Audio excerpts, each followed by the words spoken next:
Buenas noches, bienvenidos a Historias de Terror. Los hombres de hoy creemos que ya no tenemos mucho por conocer, que ya no hay nada nuevo que descubrir. En este programa vamos a contar historias, experiencias, situaciones que ocurren del más allá y de lo sobrenatural.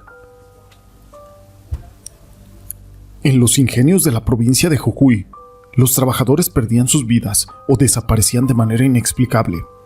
La causa de ello era el familiar. Le llamaban así a un enorme perro que arrastraba cadenas por su pasar.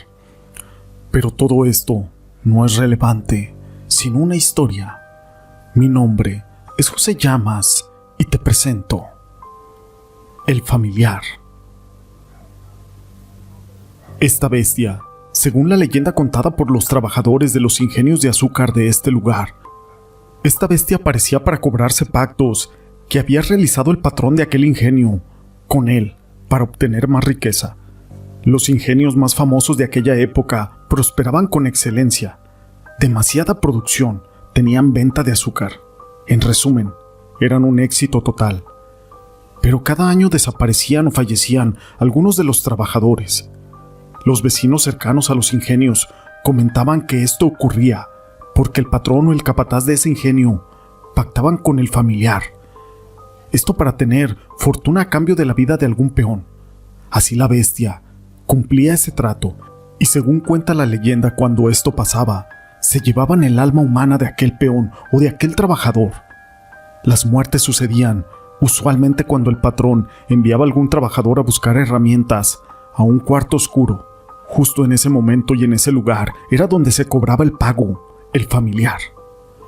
Otra posibilidad era que los accidentes inexplicables que terminaban con la vida de los hombres, ya sea en las calderas o en las cintas de trapiche, pero no había duda de que tales muertes eran obra del familiar, quien andaba con un hambre merodeando aquel lugar. Esta bestia, como la recuerdan algunos hombres que han trabajado en esos ingenios, es recordado como un enorme perro negro, como la oscuridad misma, y se le relacionaba con el perro del diablo. Incluso, algunos decían que era el mismo diablo. Otras veces era visto como una enorme serpiente o un víborón, como era llamado, que se tragaba a los peones completos. En ocasiones también lo vieron adoptar la forma de una persona, de un burro o de un toro. Los peones que trabajaban en aquellos ingenios tenían maneras de prevenir ser atacados por este maligno y así poder salvar la vida y poder asegurar que no iban a morir ante un ataque de esta bestia. Para esto llevaban consigo un rosario, una cruz en sus cuellos y un falcón para darle pelea a aquella bestia. Solo así podían salir vivos con pequeñas heridas de por medio. Estos hombres sobrevivientes recibían fuertes sumas de dinero por parte de los patrones, esto para silenciarlos acerca de lo visto y marcharse lejos para no volver a aquel ingenio. Esta bestia no solo servía de su pacto, sino que el patrón le enviaba a devorar a los trabajadores que ocasionaban problemas. Se dice que si algún hombre no coincidía con las ideas del jefe o tenía ideas distintas o ideologías políticas o simplemente no cumplía con sus labores, era inminente que sería devorado por el familiar. Esto ocasionaba el temor de todos los vecinos y por ello, quienes eran empleados de los ingenios debían de recibir sus órdenes sin manifestar queja alguna. Algunos historiadores han explicado que el familiar es una leyenda urbana y que solamente es un mito, y que las muertes ocurrían porque los peones estaban capturados de por vida, esto debido a sus deudas con el patrón, y al intentar fugarse eran aprehendidos por los hombres armados del patrón, quienes los ejecutaban a todo el que fuera fugitivo por la noche. Por ello es de que esta leyenda comenzaba a ser popular por las cercanías, relacionando las curiosas muertes con algún ser increíble, para que así pudiera existir alguna explicación a tantas muertes. Otra hipótesis es que el mismo patrón mandaba a sus guardias a cometer esos crímenes, para así infligir terror a los demás peones, acreditando dichos hechos al familiar, y a que éstos trataran de cumplir con sus trabajos a la perfección sin descuidos ni levantamientos. Además, cuando el patrón de aquel ingenio fallecía y no alcanzaba a pasar el secreto a otra persona, Aquella criatura llamada el familiar desaparecía y no era visto jamás por ese lugar. Pero no había manera de matar al familiar. Si uno se lo encontraba a aquel perro, intentaban clavarle el falcón, pero encontraban que era imposible. En cambio, si llevabas algún rosario colgado o una cruz contigo, el perro no te podía matar. Era muy probable que te ladrara, pero aún así si te atacaba, solamente podía salir un poco lastimado. Esta historia la quise compartir con ustedes, pero no es la única historia que tenemos el día de hoy, amigos. Muchos animales desde siempre han sido parte de los rituales y de misas negras, así como de adoraciones al diablo. Se han sacrificado gallinas, gatos negros, perros o pilotes, entre otros, y han hecho todo esto un misterio en torno al por qué hubo una época durante la cual asociaban a los gatos negros a un lugar donde vivían unas señoras, las cuales participaban en la brujería, y hasta el día de hoy se les persigue como una superstición por todo el mundo. Hay algunas historias de personas que aseguran haber visto fantasmas de animales ya muertos y los han visto flotando. Perros, gatos, cobras, caballos con ojos brillantes, como llamaradas que atacan a quien se pone enfrente de ellos. Sin embargo, hay otras historias que preocupan más por los resultados, o mejor dicho, las desgracias de su aparición. Y una de estas historias se desarrolló en la Sierra de Michoacán, donde la señora Guadalupe había tenido algunos problemas durante la semana y después de que todo se solucionó, tenía mucha ropa sucia que lavar, así que una tarde decidió ir a lavar al río, el cual estaba a 2 kilómetros de distancia.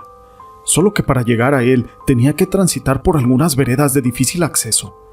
Pues bien, como ya era bastante lo que tenía que lavar, se le hizo de noche y se hizo acompañar de una vecina. Aquellas 2 personas venían cargando su tambache de ropa al tiempo que platicaban, pero más o menos a la mitad del camino, súbitamente le apareció un animal enfrente de ellas.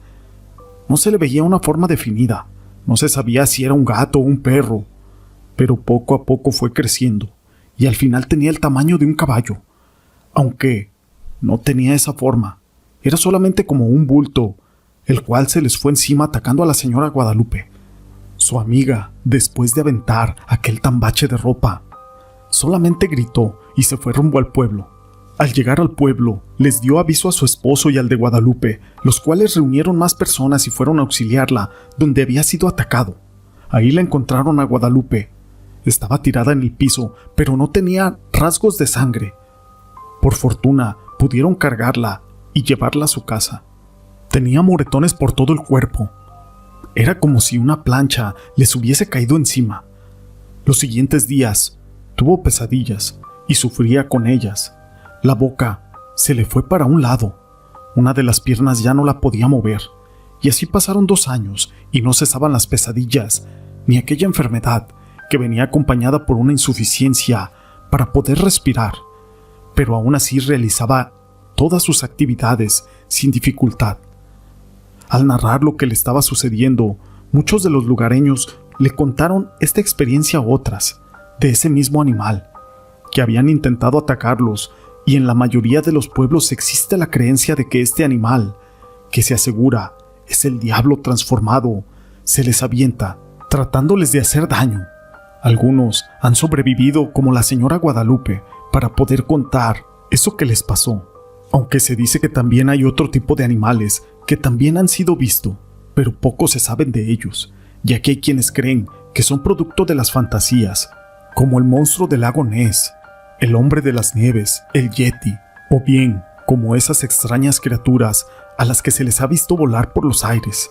Lo cierto es de que estas bestias o estos animales siempre van a ser una representación del mal o del diablo, como la figura de un hombre fuerte con cuernos, patas de cabra o con una cola, como las de los dinosaurios. A este personaje siempre se le va a asociar con el color rojo, representando la sangre que se ha derramado por todas sus maldades. La mayoría de las veces se les asocia con algún animal, como las leyendas de los nahuales, que es muy común en todas las provincias de México, así como en Centroamérica. No obstante, hay pueblos en que se le conoce como otra forma, pero la desgracia y el temor que ocasionan son iguales en todos lados. Una de las tareas en el futuro cercano sería rescatar todas esas leyendas y las narraciones de las personas para tratar de comprender un poco mejor de qué son estos animales o de qué se tratan estas manifestaciones. Estas historias las quise compartir con ustedes. Si te han gustado, déjame tu pulgar arriba. No olvides en dejar tus comentarios y gracias por ser parte de este canal.